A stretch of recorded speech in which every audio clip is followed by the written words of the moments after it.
with your host, Andrew Romanella. When you play Battle in Mario Kart and you don't turn off any of the items, there are bananas everywhere. I mean, it's like you're losing your balloons because you're slipping on bananas left and right.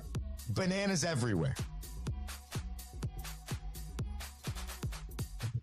What's going on, everybody? Hey, welcome into another edition of The Rome Show here on 12ouncesports.com, broadcasting live on YouTube and X. I am your host, Andrew Romanella. I got you for the next 25 or 30 minutes, and it's a Friday, June 27th, 2025. So if you miss everything on this show but one thing, you miss everything but what you're watching at the end of. That's not it. Wait, What there you watching? it is. Third time is a charm. Some basketball to talk on today's show as the second round of the NBA draft happened last night. But I'm not here to talk you through what pick number 33 through 60 looked like. That's not what we're doing here on a Friday. I have one issue with the NBA draft, and we'll get to that in a second. Consider it a straight off the Rome if you would like to. The Mets, they've won 2 straight. We talked about the reasons why we thought the Mets were playing so poorly on the show 3 days ago, the Rome Show podcast. Wherever you get your podcast, just search the Rome Show podcast. But Juan Soto has been heating up over the last month. We have those numbers. Though the Mets struggled for a week and a half, they have seemingly righted the ship over the last 2 games. And the standings in the NL East are a seesaw, but the NL Central is a seesaw. And the Yankees haven't been playing that well, while the Rays have been. And so there is a battle in the East of the AL as well. We'll go through all of that. And like I just said, oh my gosh, the what you watching button is eluding me right now. So I'm going to hold off on that button until the end of the show. Rome Show, 12 Ounce Sports, all the social media sites, and YouTube or X. If you want to comment live on the show. I haven't heard from our guy, Ty the goalie, in a few days. Hope he's doing well out there. Topic 1, the NBA draft ended last night, and we are not about to go through all the second round picks, but all right. I have one issue with the draft, okay? And here's the deal. You know what? We're going to call this a straight off the Rome.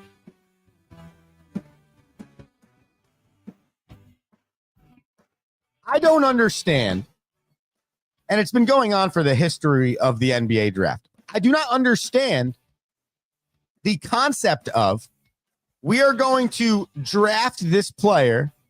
He's going to wear the hat of X team, okay? And then 14 minutes later, he is going to be traded to Y team. And that's actually where he got drafted. I don't understand why we have not fixed this stupid issue with the NBA draft. I told you a stat yesterday, okay?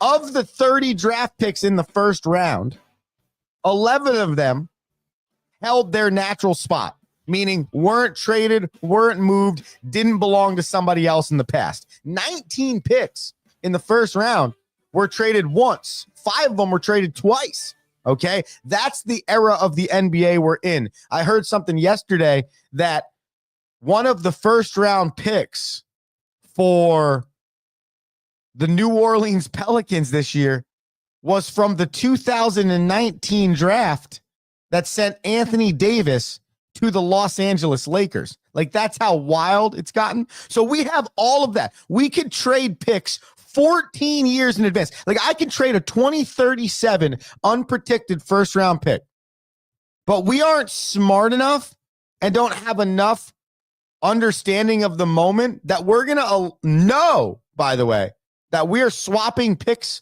with this team. And we're going to draft the guy that we're going to trade to them, and they're going to draft the guy that they're going to trade to us. And so now this dude who we just drafted, who's about to be, or we want to be, a part of our franchise for the next 15 years and win championships, has the wrong hat on in his picture and is now being told he got drafted by the Rockets, but no, he's not a Rocket. Like, for example, last night, I did turn on the draft for a quick moment, and the 50th pick is about to be picked. It's the New York Knicks. Spike Lee's there, pomp and circumstance. They're trying to make it so that the second round of the NBA draft is fun, but it's not. Just draft the players, move on. This shouldn't be a TV event. But here I am watching it, and here we are with Spike Lee in the second round of the NBA draft. And so they draft this dude, can't remember his name now, okay? And that's not even the point. They draft the dude. They start talking about him. Spike Lee's like clapping. He's got his Knicks stuff on. They're showing Spike Lee. The kid gets drafted, and 10 seconds later, oh, by the way, he's not playing for the Knicks. That was the Los Angeles Clippers pick. And it's like, what? And it's like, oh, and with the 51st pick, the Los Angeles Clippers choose this Frenchman. And it's like, what are we doing here? If the 50th pick is going to go to the Clippers, who are the 51st pick, and the 51st pick is going to go to the Knicks, who are the 50th pick, why are we not just trading the pick?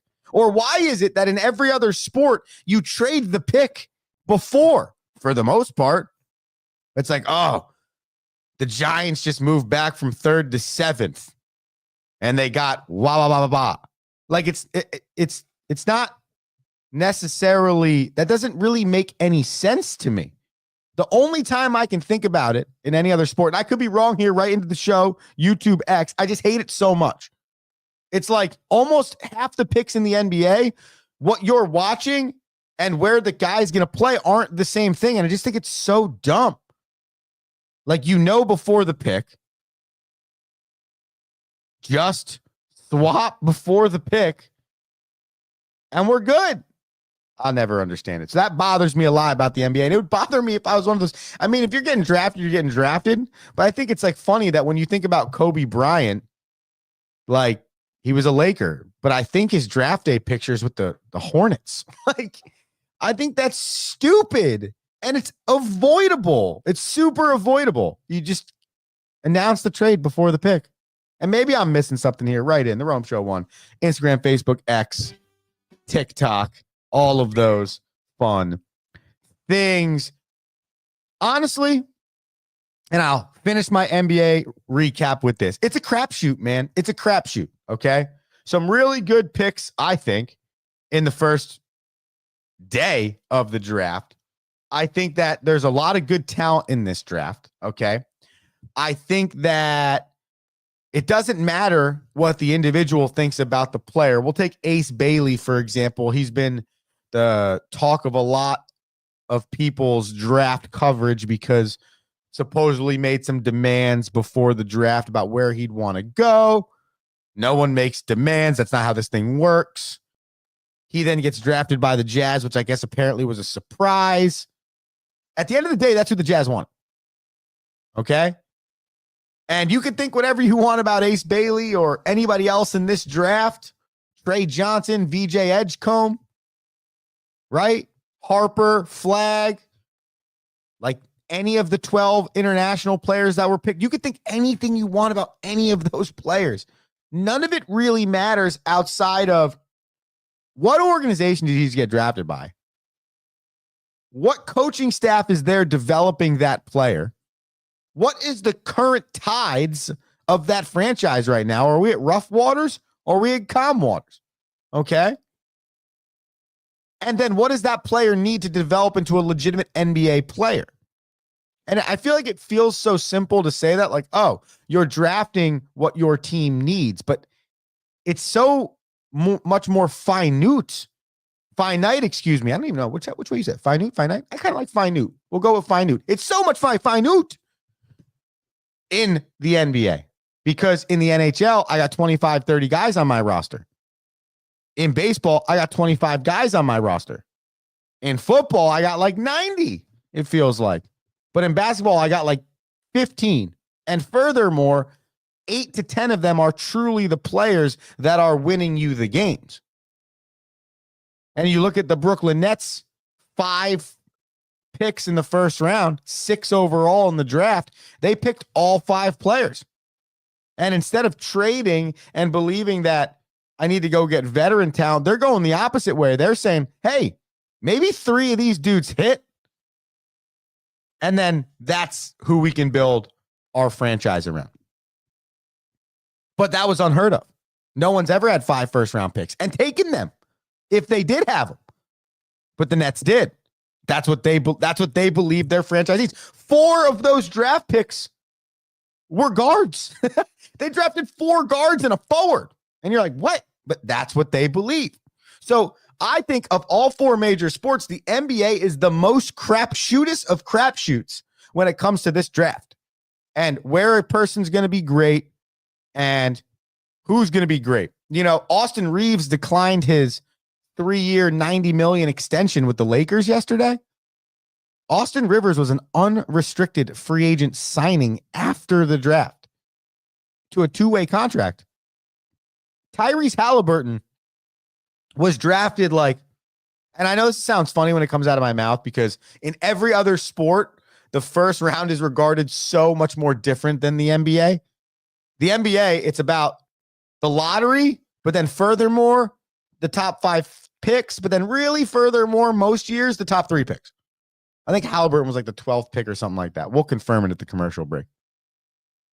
And he ends up being like the best player in that draft right now. You just don't know. And it's all contingent on your franchise. You'd rather your franchise pick for what you need than what the draft board says you're supposed to pick or what the experts of these sports believe is the best player. Close the book on the NBA season for a while. You got NHL draft coming up, I believe. Then you close the book on that. Really, football is the only sport that never closes shop for an offseason. They have us hooked. We're talking baseball when we get back. The New York Metropolitans won 2 straight. The Yankees have been sputtering a little bit, giving room for the Rays. The NL Central is wild. And I have some commentary from Coastal Carolina about their head coach after the ejection. And I'm not going to lie to anybody. I want to work at Coastal Carolina now. The support they just showed this man, woo-hoo, hire the kid. All right. I love the beach and I love baseball and I love the Rome Show on 12 Ounce Sports. Back after this.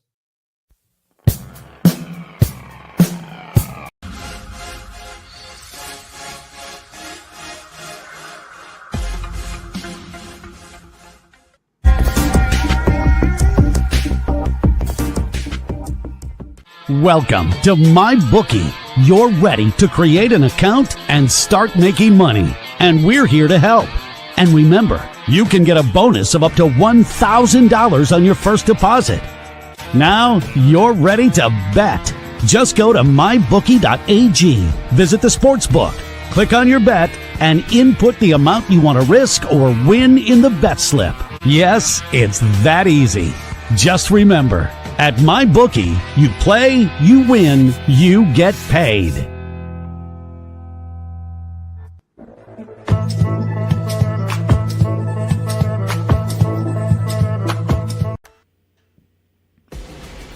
Need tickets to that next event?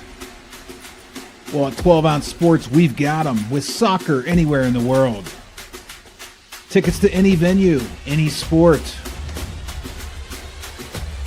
Want to go to NCAA or NFL football matches? We've got them. Yeah. Baseball at every level. Every Power 5 matchup is available. Don't forget, costumes and paint are optional. What's that? You want to go to Broadway? We have those too. Want to jam out? Every concert, every artist. That's right, at 12 Ounce Sports, we've got the tickets for less. 12ozsports.com/tickets. That's 12ouncesports.com/tickets.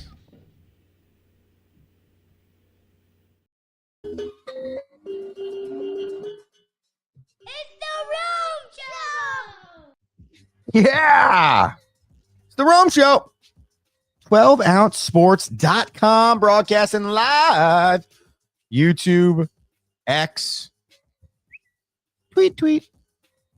All the things. The Rome Show podcast, wherever you get your podcasts. Shout out to the people that have been listening live, by the way. You're awesome. You are awesome. We got a write-in text message status from our guy, Michael Corvellis. If I say his last name right, if I didn't, Mikey, I'm sorry. Trying here. He said, hire the kid. Now we're building a staff down here at Coastal Carolina. So, Coach, give me a call. I am intrigued in the sunshine. If you're wondering what I'm talking about, Coastal Carolina head coach Kevin Schnau had gotten ejected from the Game 2 final of the College World Series. I think this was last week. Rome Show podcast, or listen to podcast. If you want to hear my rant on this, I had a similar situation a month ago. Similar is a very nice way of putting it. End of the day, I got ejected in my final game of the season. How we were in the playoffs as well, but not as deep. So the wound probably doesn't cut as hard. And it's not Division I baseball on ESPN, but it's a very similar scenario. Okay. Carvellis. All right. I like that. Carvellis. Michael Carvellis, host of the only live lacrosse show, I think, in like ever. And then also a weekly show on Thursdays. You should listen because he's freaking hilarious. All right. Coastal Carolina then says this. All right. The ejection of head coach Kevin Schnau and assistant coach Matt Schilling in the bottom of the first inning drastically altered the trajectory of a must-win game for the team. These decisions were made with an alarming level of haste, without an attempt at de-escalation, and depriving our student athletes of the leadership they have ruled on throughout a historic postseason run. This is not about a single call. It's about the process and professionalism. Oh my God. If anybody from my institution is listening to this, oh, please. In the biggest moment of the college baseball season, our program and its student athletes deserve better. The NCAA must reevaluate how it trains, assigns, and reviews umpires in the championship environment. Oh my gosh, I love this, man. I love whoever wrote this statement. I love this university. I love the fact that they defend their coaches like this. This is awesome. It continues. We expect consistency, communication, and the same level of excellence from officials that we demand of our teams. Our players have represented this university, this conference, and college baseball with integrity and heart. They deserve the opportunity to compete for a national championship with their leaders, and were denied that opportunity. Coastal Carolina. Oh my gosh, I love it. I am so tired of umpires, of officials having such a final say that it almost feels like you're being screwed as the team playing. I said this to our conference commissioner the day I got ejected. She goes, the umpires don't have anything against Centenary, Romo. I'm like, oh yeah, really? Then you should come every single game we've played and watch how they handle us.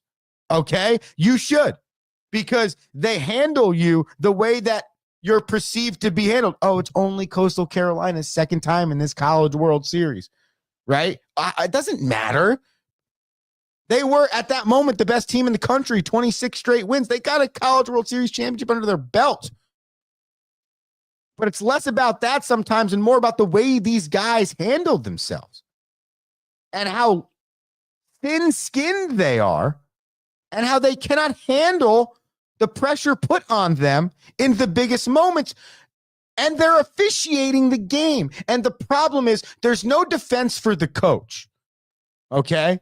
Especially for me. I mean, Coach Schnall's got defense because he's at a top institution that cares about its coaches, right? I don't. I have no support. If I get the same 2-game ejection that or suspension that he gets, I have administrators that are telling me that I was wrong and this is ridiculous. And I have a conference that essentially says, shut up and take your suspension, which I think is asinine. And this is a great example of that. A great job by Coastal Carolina, most likely the president, board of directors, somebody, to say, no, we're going to come out and we are going to defend our coach. Because at the end of the day, it was his job to put our program in the best position to succeed. And he did just that. And by the way, put our school on the map. Okay. And now all anyone's talking about is the fact that he got ejected in the first inning and how it was handled. And that also takes away from LSU as well. Not that the Tigers need any more pomp and praise, right? They're already one of the best universities in the country. It just takes away from the whole thing. And why?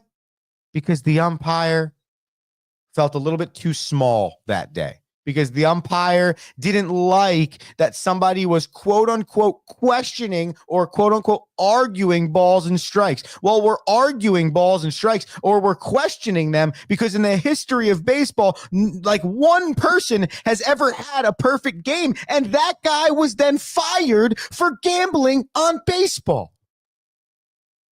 So you can't produce an umpire that can go 100% behind home plate. If that's the case, then there are going to be coaches that say something. And by the way, it's warranted because your job is to call the strike zone. And if you're not calling the strike zone, you are supposed to be held accountable for not doing your job.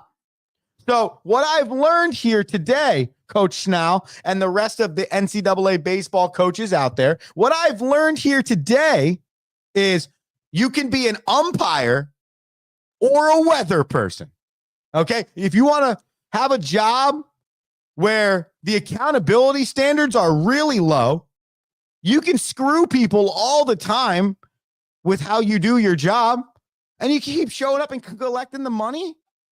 Yep. Meteorologist and an official, specifically an umpire at the Division III level. And by the way, I'd be a terrible umpire. Don't get me wrong. I'd be a terrible basketball ref. I'd probably be terrible at football too. I'm not trying to harp on those specific individuals. I'm trying to harp on what problem has been created, which is we need better officiating. And we need a standard per what Coastal Carolina said to make sure these people are training and being assigned and are put in the best position to make the sport better, not be a negative part of the conversation, which they have become often. That's what happened to the Mets as well over the last 2 weeks. They became a negative part of the conversation, which is sad because the 6 months leading up to that 9-game losing streak, the Metropolitans felt like they were B+ to A on most of their coverage, even when Juan Soto was failing in the first month to 2 months of the season. It felt like, oh, dang, they're still winning, though. So what's it going to be like when Juan Soto starts to swing it? Well, ladies and gentlemen, we entered that time period, okay? And unfortunately, it did not result in the most amount of wins in a month stretch for the Mets. But I think long-term, long season, a lot of time, I think it's eventually going to click for this team. So what's wrong with the Mets? I don't know if that's going to be a problem moving forward, if they can keep getting the pitching figured out. The IL scares me. Another injury happening last night, but that's everybody. So you should be prepared for that, okay? But I think for me, seeing Juan Soto start to succeed, and now you start to see, and again, it was only 2 in a row, but you had to have it, those 2 against the Braves. It feels good. So here's Juan Soto. Last 30 days, that's what we defined as a month on this show this morning. He's hitting .304, 11 homers and 20 RBIs. Last 2 weeks, Juan Soto hitting .298, 7 homers and 12 RBIs. And then this week, okay, where the Mets, I think, were 2-4, maybe 3-4, 348, 5 homers and 8 RBIs. So Juan Soto trending towards the Juan Soto that we've known for the last 6 or 7 years. In that month, however, the Mets are 17-13. Now, it started hot, that 30-day stretch. However, cooled off significantly. They've bounced back with 2 straight. Though they did that, the Phillies have had their issues as well. They've lost 3 straight, Philadelphia. So now the seesaw NL East goes back to the Metropolitans, who are up a half a game. Here's how it stands: 48-34 the Mets, 47-34 the Phillies, and then the Braves, who were trending, but the Mets have now beat them 2 straight, play the Phillies this weekend. Teaser alert. What you watching? And they are 10 back at 37 and 43. The crazy thing about it, though, when you look at it, like the Nationals aren't that bad. The Marlins aren't that bad compared to the other teams in the league. So the NL East, a fun division to be watching. You flip it to the AL East, and I've said this before. I might even said it on air with Rocky on Tuesday. Nonetheless, the Yankees should be thankful that their poor play began to happen during the Mets' really, really poor play. Because the Yankees are 4-6 in their last 10. On top of that, they are 4-9 in their last 13, dating back to June 13th, and have since dwindled their lead in the AL East over the Tampa Rays to a half of a game. On the flip, the Rays in that same time frame are 10-3, and one of the better teams in baseball over the last 30 days. Toronto playing some good ball as well. They're 43-37.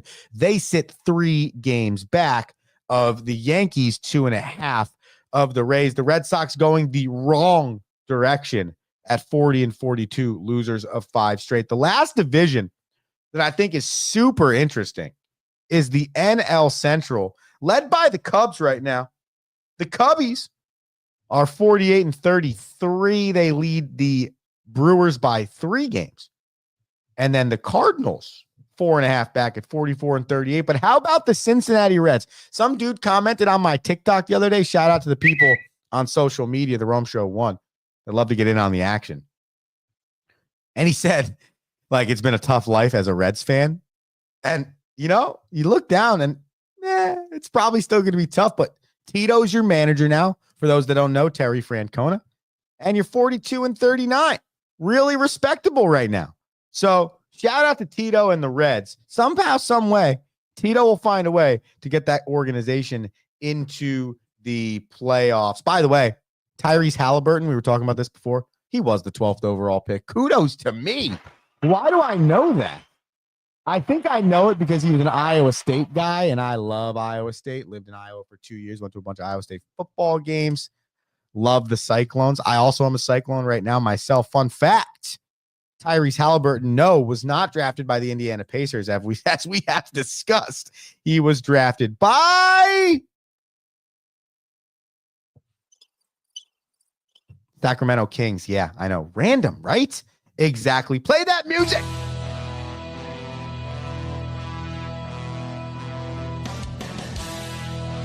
Oh, yeah. What are we watching this weekend, ladies and gentlemen? All right. Well, I'll tell you what, I got 2 things on the docket. It's baseball season and golf season. That's where we're at. Oh, and sometimes these things drive fast around tracks. We'll let Rocky talk to you about that one. But first, What you watching? I'm watching the Phillies and the Braves. We just talked to you about where the NL East stands right now. Okay, the Braves, at some point in time, though there's still 80 games left in the season, need to start making a move, okay? You can't rely on the Mets going down 9 of their next 10 losses again or doing that again at some point in the season. And now a time where you have to strike where the iron's hot. The Phillies aren't playing very good baseball. That's good for you, okay? And you have to find a way to beat those teams that are in your way, starting with this weekend. And if you're Philadelphia, you don't want to turn what was a really good 2 weeks that got you into first place in the NL East into a 6-game losing streak, okay? Which is what they're staring at right now. So I'm watching the Phillies and I'm watching the Braves, on top of the fact that some of the best players in the game reside on both of these teams. The second, What you watching? the Cubs versus the Astros. Now, I told you about the Cubbies 3 games up in the NL Central. The Astros, they're 6.5 up in the AL West. The Seattle Mariners are 41-39, 6.5 behind them. Houston and Chicago, the Cubs that is, have the same record at 48-33. You want to watch 2 juggernaut teams that could find their way to the World Series, that could be teams that make an impact and have some fun and are on some runs at some point this year. Check out Astros and the Cubbies over the weekend. That is what I like to call What? Show watching. and what we like to call the Rome Show here on a Friday. Hope you enjoyed it, ladies and gentlemen. I know I had a freaking blast. Follow the podcast, the Rome Show podcast, wherever you get your podcast. Subscribe to the YouTube channel, youtube.com/12OZ Sports. Just want to say, Michael Carvallis, I really appreciate your writing in. He said, baseball managers don't even berate the umps like NBA coaches do, yet baseball umps are always arguing with managers. Weird. Finally, I've always said, if you suck at your job, be a meteorologist. If you didn't learn anything else today, that's what you learned. If you're not good at your day job, be a meteorologist or an umpire. I'm going to go do whatever I do off the show. You have a great weekend. Andrew Manella. Peace. Thank you for listening.